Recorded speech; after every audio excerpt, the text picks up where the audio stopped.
Chapter 37. A Small Taste. She was asleep and dreaming of her mother, the queen, who was holding out a spoon to her and saying, "Taste this, my sweet pea. Taste this, my darling, and tell me what you think." The princess leaned forward and sipped some soup from the spoon her mother held out to her. "Oh, mamma," she said, "it's wonderful.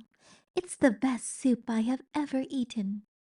"Yes," said the queen, "it is wonderful, isn't it?" "May I have some more?" said the pea. "I gave you a small taste so that you would not forget," said her mother. "I gave you a small taste so that you would remember." "I want more." But as soon as the princess said this, her mother was gone. She disappeared, and the bowl and the soup spoon disappeared along with her. "Lost things," said the pea. "More lost things." And then she heard her name. She turned happy, thinking that her mother had come back. But the voice was not her mother's. The voice belonged to somebody else, and it was coming from some place far away. And it was telling her to wake up, wake up. The pea opened her eyes and saw Miggery Sow standing over her bed, a knife in one hand and a candle in the other. "Mig?" she said. "Gore," said Mig softly. "Say it," commanded Roscuro. Mig closed her eyes and shouted her piece. "If you does not want to get hurt, princess, you must come with me." "Whatever for?" said the princess in an annoyed tone. As I have noted before, the princess was not a person who was used to being told what to do. "What are you talking about?" Mig opened her eyes and shouted, "You got to come with me, so after we take some lessons, you got some long lessons and me some short ones, together way down in the deep downs. I can be you and you can be me." "No!" shouted Roscuro from Mig's pocket. "No, no! You are doing it wrong." "Who said that?" "Your Highness," said Roscuro, and he crawled out of Mig's pocket and made his way up to her shoulder and situated himself there, laying his tail across her neck to balance himself. "Your Highness," he said again, and he raised the spoon slowly off his head and smiled, displaying his mouthful of truly hideous teeth. "I think it would be best if you do as Miggery Sow suggests.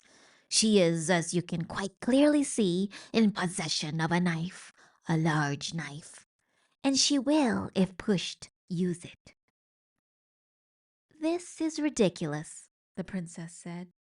"You can't threaten me. I'm a princess." "We," said Roscuro, "are all too aware of the fact of what you are.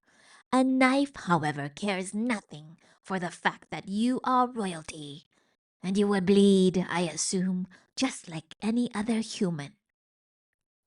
The pea looked at Mig. Mig smiled. The knife glinted in the light of the candle. "Mig," she said, her voice shaking the tiniest bit. "I really do not think," said Roscuro, "that Mig would need much persuasion to use that knife, princess. She is a dangerous individual, easily led." "But we are friends," said the pea. "Aren't we, Mig?" "Eh?" said Mig. "Trust me," said Roscuro. "You are not friends, and I think it would be best if you addressed all your communications to me, princess. I am the one in charge here. Look at me."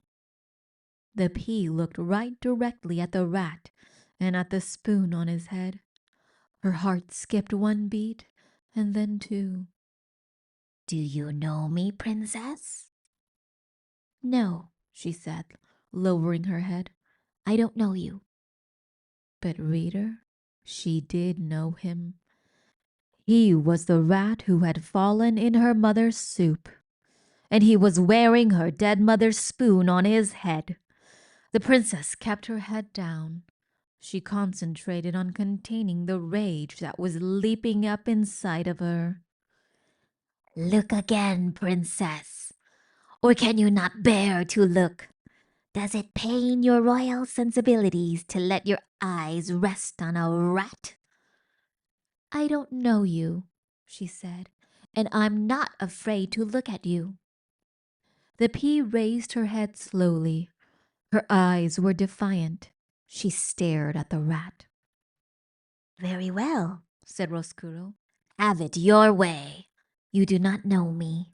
None the less you must do as I say, as my friend here has a knife. So get out of bed, princess. We are going on a little journey. I would like it if you dressed in your loveliest gown, the one that you were wearing at a banquet not so long ago." "And put on your crown," said Meg. "Put that on your princess' head." "Yes," said Roscuro. "Please, princess, do not forget your crown." The pea, still staring at Roscuro, pushed the covers back and got out of bed. "Move quickly," said Roscuro. "We must take our little journey while it is still dark, and while the rest of the castle sleeps on. Ignorant, oh so ignorant, I am afraid, of your fate." The princess took a gown from her closet. "Yes," said Roscuro to himself, "that is the one, the very one. Look how it sparkles in the light. Lovely." "I will need someone to do my buttons," said the princess as she stepped into the dress. "Meg, you must help me." "Little princess," said Roscuro, "do you think that you can outsmart a rat? Our dear Miggery will not lay down her knife, not even for a moment. Will you, Miggery? Because that might ruin your chances of becoming a princess. Isn't that right?" "Gore," said Mig. "That's right." And so while Meg held the knife pointed in the direction of the princess, the pea sat and let the rat crawl over her back, doing her buttons up for her one by one. The princess held very still. The only movement she allowed herself was this. She licked her lips over and over again, because she thought that she could taste there the sweet saltiness of the soup that her mother had fed her in her dream. "I have not forgotten, Mamma," she whispered. "I have not forgotten you. I have not forgotten soup."